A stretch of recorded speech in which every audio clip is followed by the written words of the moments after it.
Let's listen to the first part of the interview with Zero the Writer and Avery. So first of all, I actually am curious as to your artistic name. Where does Zero the Writer come from? In my professional life, I do co-own a publishing company. Okay. So to keep those lines separate, I knew I needed a pen name. So I started thinking about that. And Zero actually is, I guess you would call it an amalgamation of a little bit of my first and last name. Zero, I also have like a lot of like probably pretentious ideas about like ego death with the number zero. And like that whole concept. Zero also, this is maybe a little dark. Okay. I was reading, I think a year ago, I was reading Helter Skelter, which is about the Manson murders. And there was one person in like the Manson family who went by the name Zero. And when I read that, I mean, first of all, he was murdered. So like not great, but Right. I thought, oh, that's kind of a cool name. So it kind of evolved out of that. Okay. Maybe shouldn't say that in public, but I don't care. That's okay. I mean, in your website, I saw your website that you described that you're into, stories that are sometimes morbid, darker. Yeah. So, and it's kind of what your writing is centered around. Yes, right? Definitely a lot more. I've noticed over time that I'm not very good at writing, like, you're never going to see me writing like love poetry, for example. And I've just kind of leaned into like my dark and somewhat morbid like tendencies and just went with what felt natural to me. So I feel like that kind of aligns with it. I have more questions. I'm sure Tony has other questions too. And Tony's here, by the way. He's like, hi. He's on the other side of the studio here.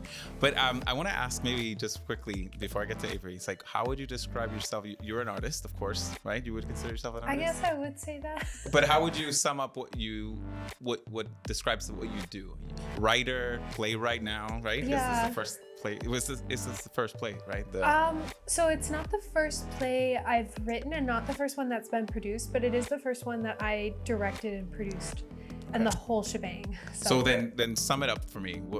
What are you as an artist? A writer, playwright, director, all those things? I would say in general, like my big thing is that I'm trying to tell stories. Yes. And I kind of play around with what medium I do that in or that I utilize to kind of create a narrative. So, it started from writing novels, and then I started experimenting with poetry. So I have a poetry book and I've done short stories, filmmaking type stuff. So basically overall just storytelling, I guess. Storyteller. Okay, wonderful. And Avery is not only an actress, very talented, you're also a model, fashion model. What's your Instagram handle if people want to check your stuff out? It's Avery Angelici, AVERYANGELICI. Awesome. And I'll put it down at the... Yeah, we can tag her, yes. So tell me more about you, like as an artist. How do you express yourself? Where did you start with this whole journey? I mean, I have a theater degree, but then I started doing some modeling. And the thing about that is it's like acting, but without the words. And I don't have the most powerful voice, so it's something I really enjoy. Because you can still show like emotion and like the human condition in photography. And that's something I really enjoy, is just showing the human condition. My personal take on your voice, if I may, is it's very classic, and it's it's airy. It's like the artist that the classic, very avant-garde artist. That's humbly, I submit that to you. No, I love that. So acting, so you have been doing modeling. Yeah. Where did you find that you wanted to do acting and explore that word? You said you had a theater degree, but. So for high school, I went to an art school. And I started off in acting at that school, and then I transitioned into music. And then when it came time to go to college, my mom pushed me to audition for the theater program of a school I got into, and I got in. So I was like, I might as well do it. They don't take everyone, so like, I'll do it. And so now I have a theater degree. When you think about the things you want to do you find that you have more of a kind of prescribed path that you want to follow, or just taking opportunities as they come? I mean, I enjoy musical theater, but I haven't really done too much of that. I like directing, and like before the pandemic, I was co-directing an immersive theater show, and that's something that I've always really enjoyed. And I like film, but currently I just kind of take whatever opportunity comes to me. Mm-hmm. I do get really excited about like photo shoots, and like I have a couple ideas I want to do.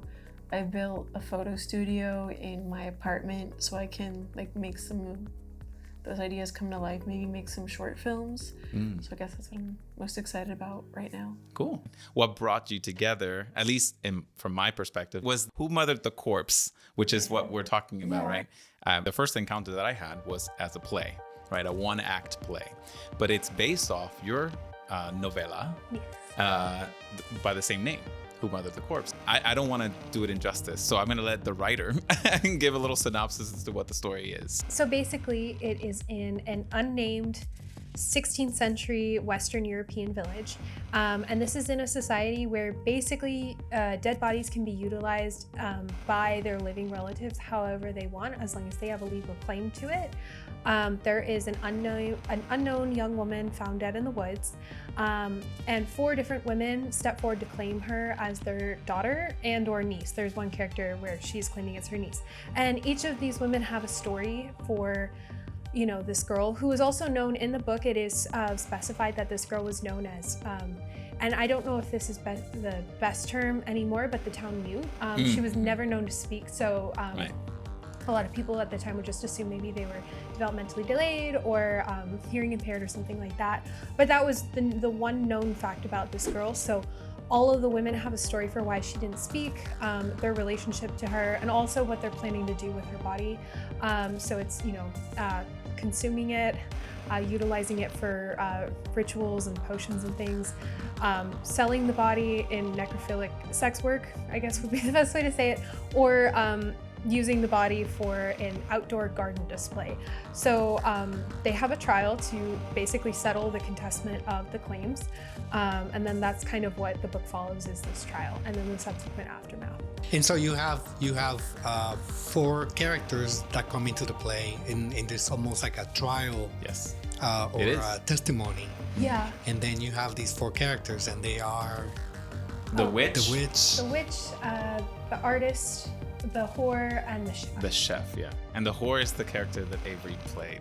Was that the first time that you two worked together? As part of Fringe, we were also selected for Wordplay Festival 2023 at the Timucua Arts Foundation. And for that, we needed some promotional videos and stuff. So originally I asked her for that to basically pose as the corpse. And it was like a very last minute thing. I think I asked you like the day before because I'm like, I can't plan planning's not my strongest suit. That's oftentimes the case with creatives though. We just kind of go with the flow,